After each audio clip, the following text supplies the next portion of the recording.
This is Share the Vision, presented by the Resource Center, a discussion of the programs and services of the Resource Center and about issues related to individuals with disabilities. It is a most remarkable scene as we begin Share the Vision today. It is Wednesday, April 23rd, 2014. It is the day after Earth Day. It is, as the vagaries of spring would have it, sort of a cold, breezy day, and if you look just right, you can see a little bit of light snow as well as light rain in the air. We stand across from the Michael J. Raymond Center on Jones and Gifford Avenue in Jamestown at the Labyrinth, where there's some planting going on, and we will expand this story for you on Share the Vision today. First, let me introduce the lady to my left. Hello. Hi. What is your name, please? I'm Robin Kessler. Robin Kessler from the Resource Center. Yes. What do you do here, Robin?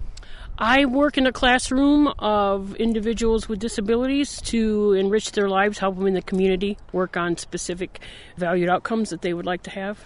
That's Robin. Now to my right, I'll introduce the lady standing with me here. Hello. Hello. What is your name? My name's Betsy Bergeson. Betsy, nice to see you again. You're from the Master Gardeners. Yeah, I'm the program coordinator up at Cornell Cooperative Extension for the Master Gardener program. For the Master Gardeners program. Now, between you and Robin, I want to explain how the Master Gardeners came to be here doing some work at the Labyrinth on this rather spring-like winter day. Winter day. Thank you for that very much. But, Robin, let me begin with you. This labyrinth is not new. This has been here for a time. Yeah, we have tried many plants to get in here to get some gardening going. We have a lot of trouble with the soil quality, with the animals, and with a lot of wet. It's a very wet land. I have attended several Master Gardener workshops and have talked to Betsy several times on what we could do to get something to grow out here so it looks like more than a weeded field. And you are a gardener yourself? Yes, I am. Yes. At home? At home, in here. You have flowers or vegetables, or what do you grow? Flowers, vegetables, everything. Ornamentals, yep. So you must have been, as a gardener, very frustrated that you just couldn't seem to get anything around this labyrinth to take. Extremely frustrated. Note the emphasis on extremely there. Well, when you can be a gardener and you are a gardener, nothing grows, it's very frustrating. Mm-hmm. So now we go to Betsy, who, Robin, appealed to you, and you heard her appeal, and what did you find in the soil here? What are the circumstances? What makes this such a challenging place to do anything? Well, this is pretty much the epitome of the worst garden location you can have.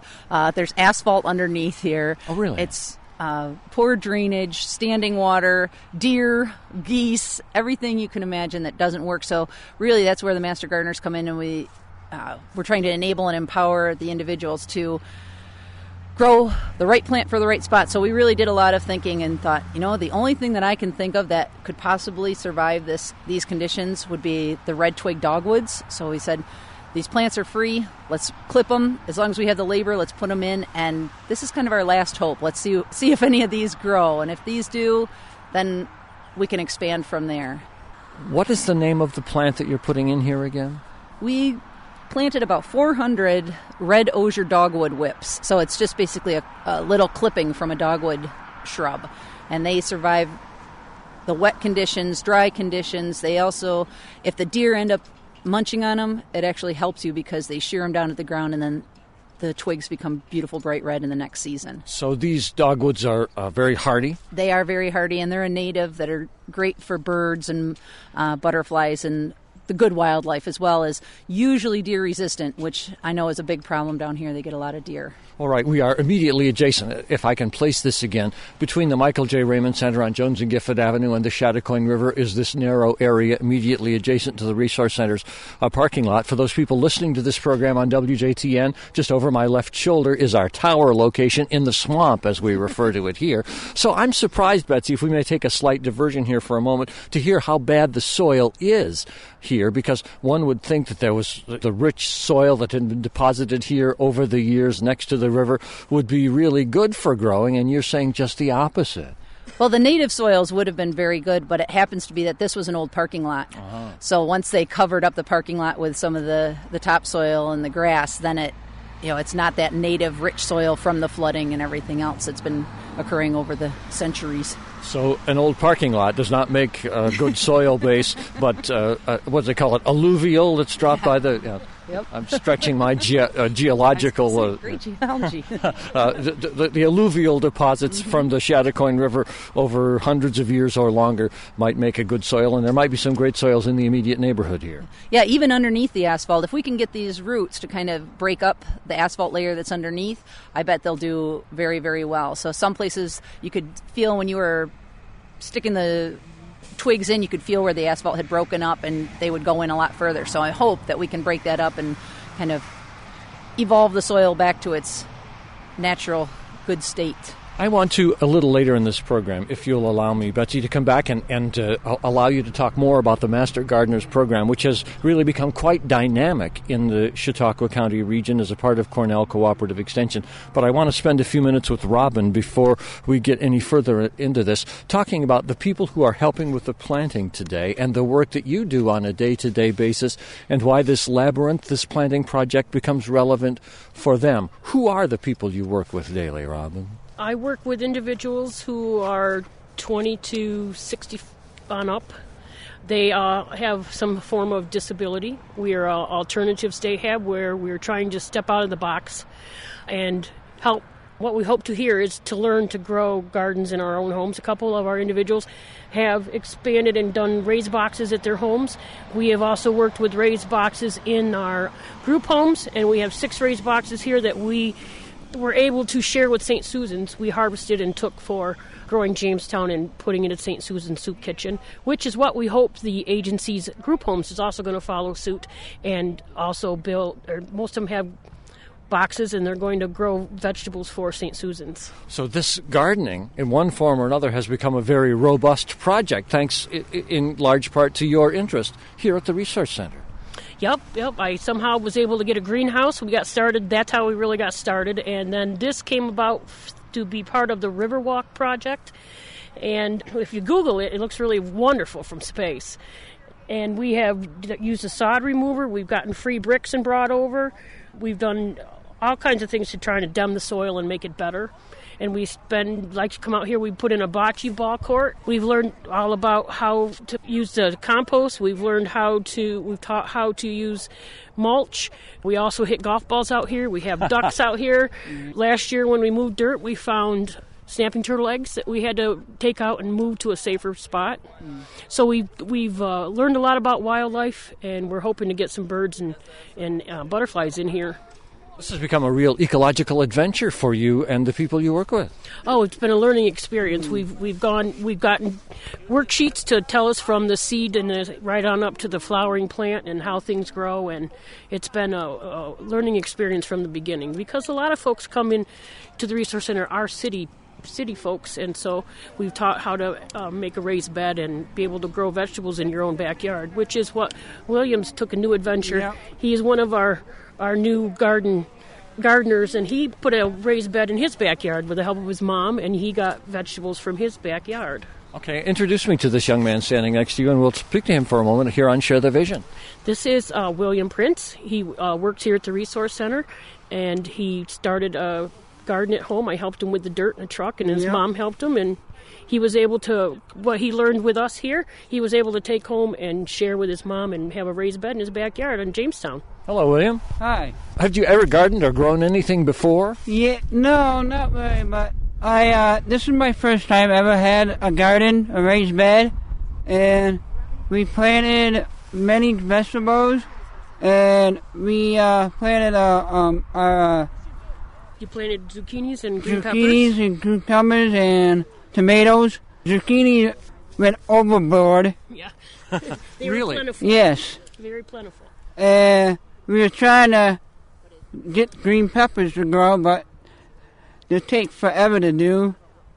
What Will has learned most is gardening takes patience. Yeah. And hard work. And it's calm, and I can get it going, and I can get it steady and make sure everything's not over water and stuff. There's a lot of technical detail on this, so you don't think about till you get started in it. Yeah. I suspect the listeners, I've got my back to the wind here, but they may be able to hear a little breeze once in a while. It is kind of crisp down here as we record this program today, so I'm grateful to the participants for staying with me here. Do you think you'll keep gardening now that you've started it? Yes, I am. This is what my passion is, to do gardening. Your passion is to do gardening? Yes. So what are you going to grow this year?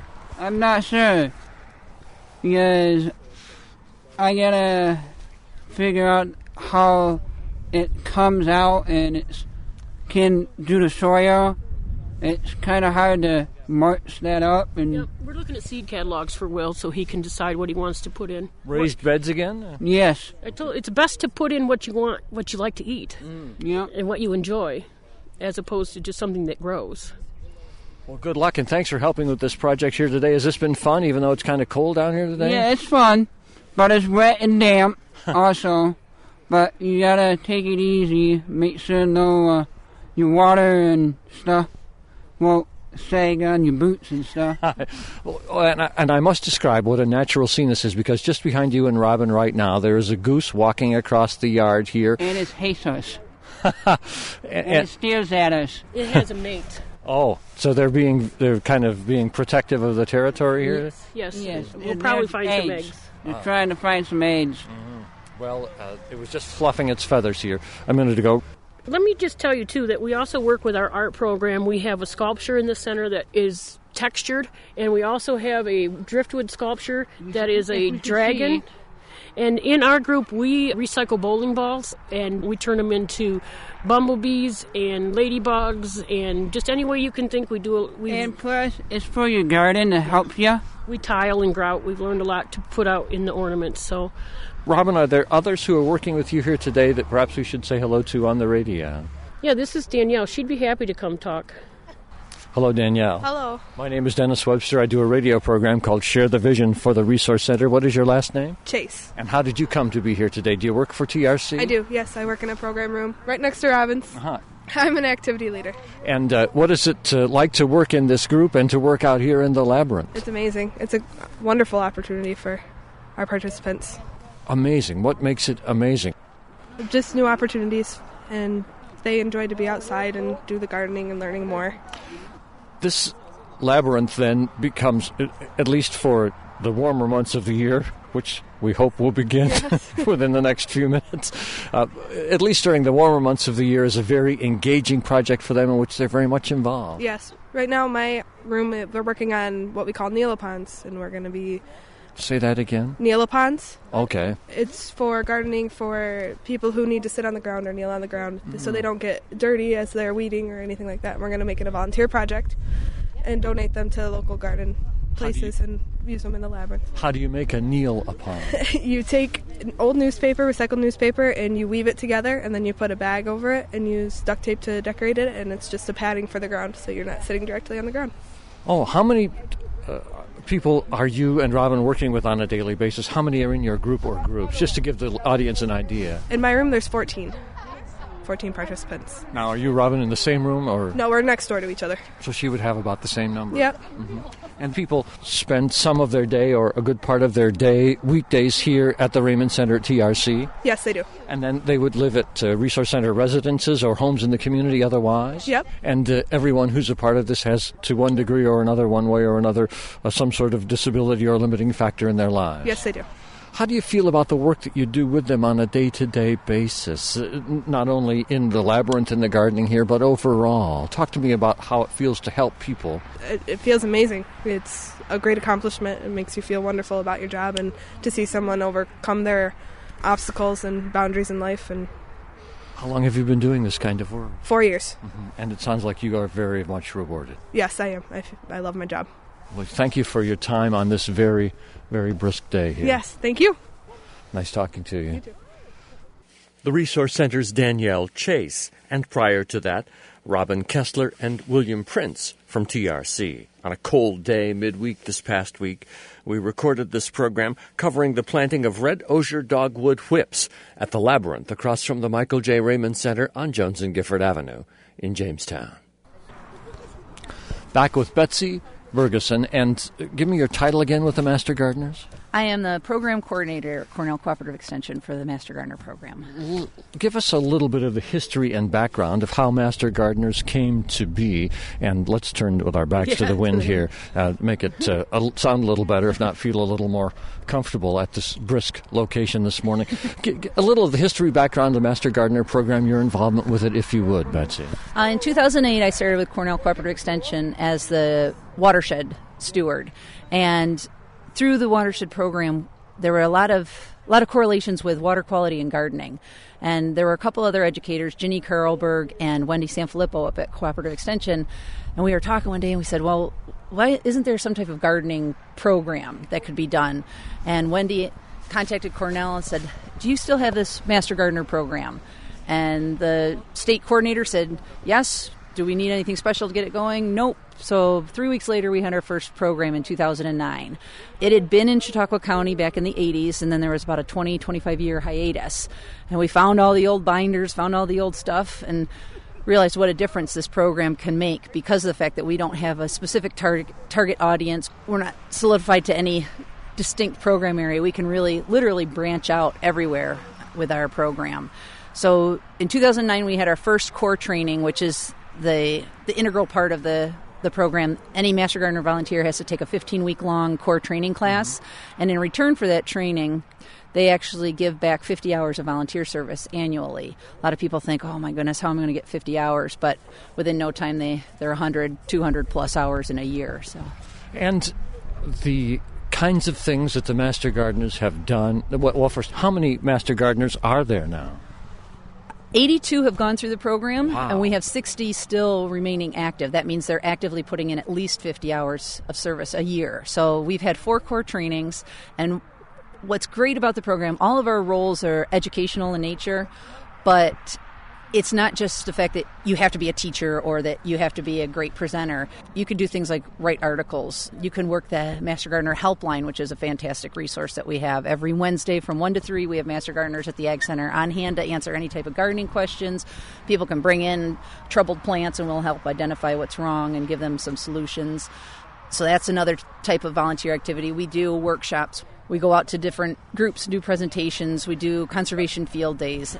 Any type of educational gardening activity we can do, we'll get involved in. Are you surprised at how dynamic, how big this has become since 2008 or 2009? Yeah, it's taken off like I always dreamed. That first year we hoped, well, if we can get 10 in the class, and we had a full class of 25. And each time we've offered the training, we've had a full class of 25, just almost 25 people in the class. So the program has grown and grown and grown, and we've started to really establish our roots within Chautauqua County. People know that resource is there. They're starting to recognize who the Master Gardener volunteers are and reaching out to them for different help in all sorts of situations.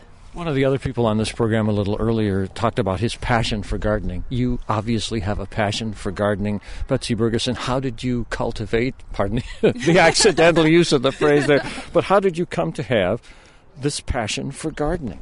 Well, if you look over to your left, my mom right there is one of the first Master Gardener volunteers, so she truly cultivated my love of gardening. As soon as I could walk out to that garden, she had us chopping chives, she had us picking peas and trying to bring things back from the garden, if they made it from the garden all the way to the dinner table before we ate them. So between her and my dad and my grandmother, gardening was always part of our life. So this was a fantastic opportunity for me, and I really couldn't imagine myself anywhere else right now. 2 things to finish up our part of this. Betsy, I'll let you get back to your planting here. But one, if people are interested in learning more about becoming a part of the Master Gardener program, if they're gardeners in a little way or a big way, and really this is appealing to them, how can they find you? How can they jump on?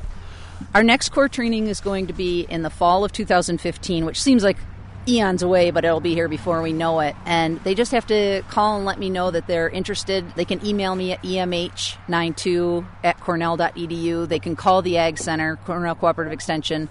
I'll put them on the list so that they get any information about our upcoming training. And really, Master Gardener as a title is kind of intimidating because you really don't have to be an expert gardener in order to join. What you have to do is be willing to volunteer, and that's what the core of the program is. I have 62 amazing volunteers, and I really couldn't ask for anything better.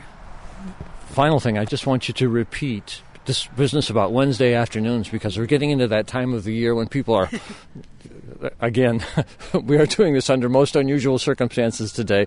Cold, windy, a little bit of snow and rain mixed in at the same time here on Jones and Gifford Avenue in Jamestown. But when we finally get to spring, people are going to have those questions, those plants, those issues, those things. And you provide this help when and where. How can they find you?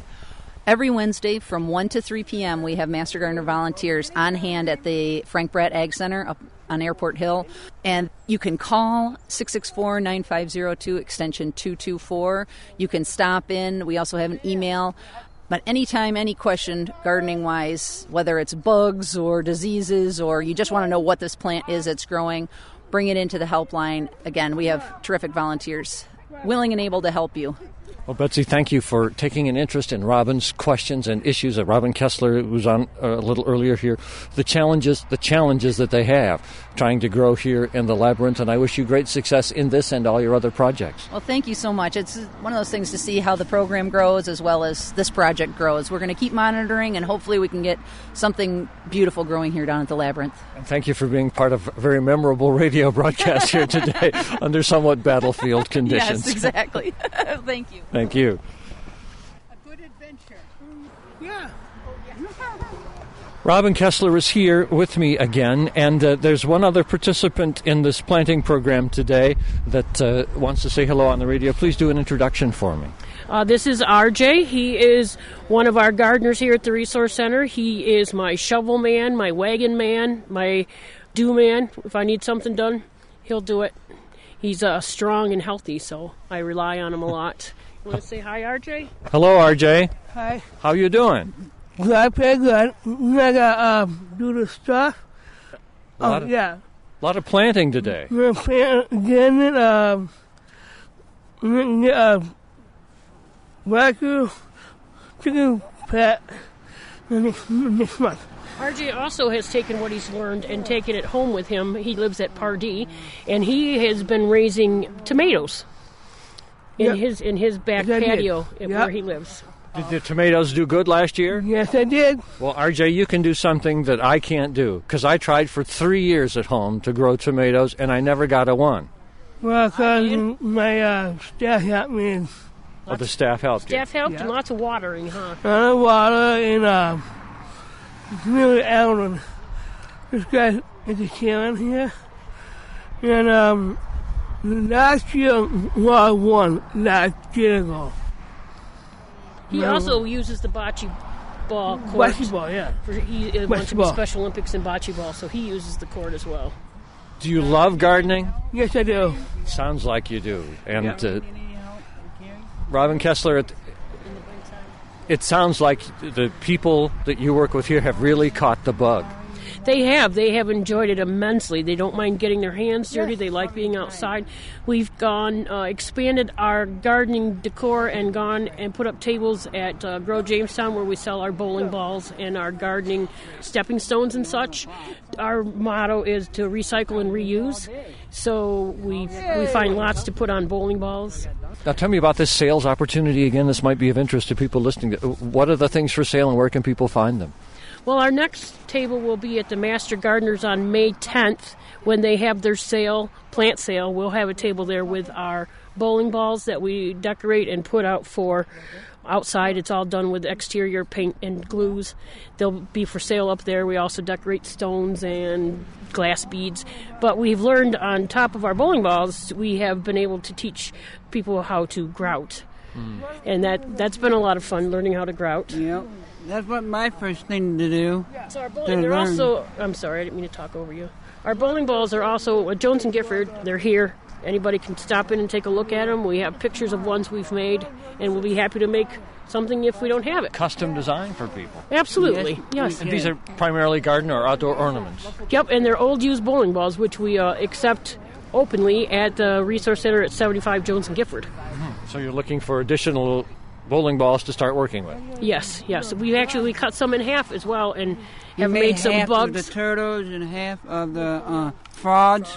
And those and ladybugs and bees in half, and they're going to be at the Audubon, around at the Audubon.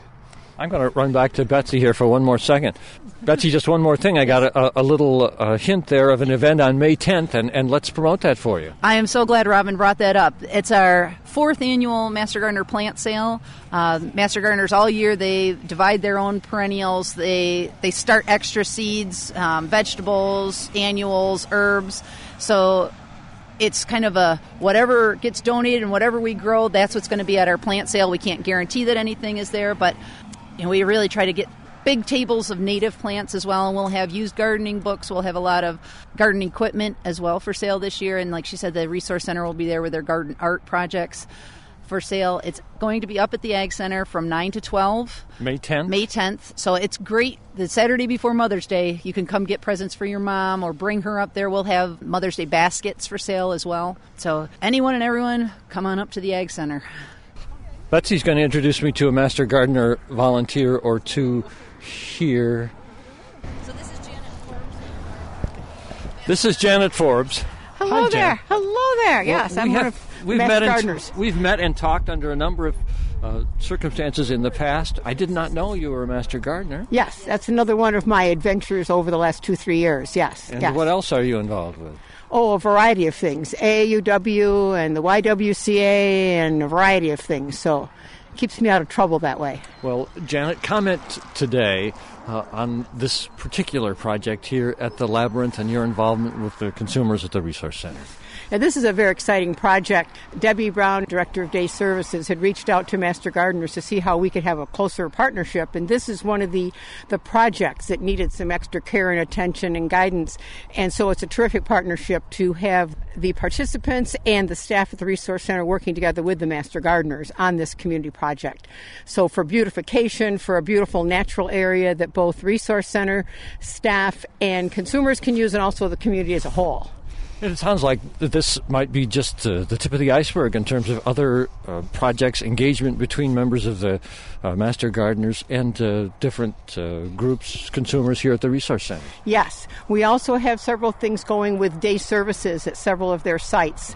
Some sites already have some container gardens or raised bed gardens, and Master Gardeners will give the staff and participants guidance on what best to grow, perhaps some ways to do some trellising, some container gardening, even some composting at some of the sites, which is exciting. Well, and I would bet that it's quite fulfilling to you to be able to take your interest, and people have used the word already on the show today, passion for gardening, and share it with people who might have thought that they could never have grown anything. Yes. I always get a kick out of it when people say, oh, I have a black thumb or a brown thumb and I can't garden. And I said, I always feel there are two types of people, gardeners and potential gardeners.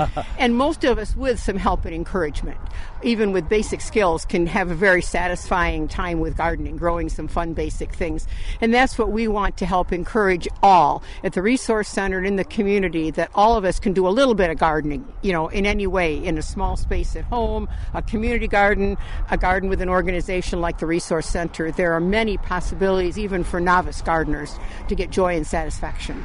Well, to you, Janet Forbes, and to Betsy Bergeson and Robin Kessler, and all who've been a part of this radio show, thank you for sharing the vision on this very interesting day. Very good. Thank you.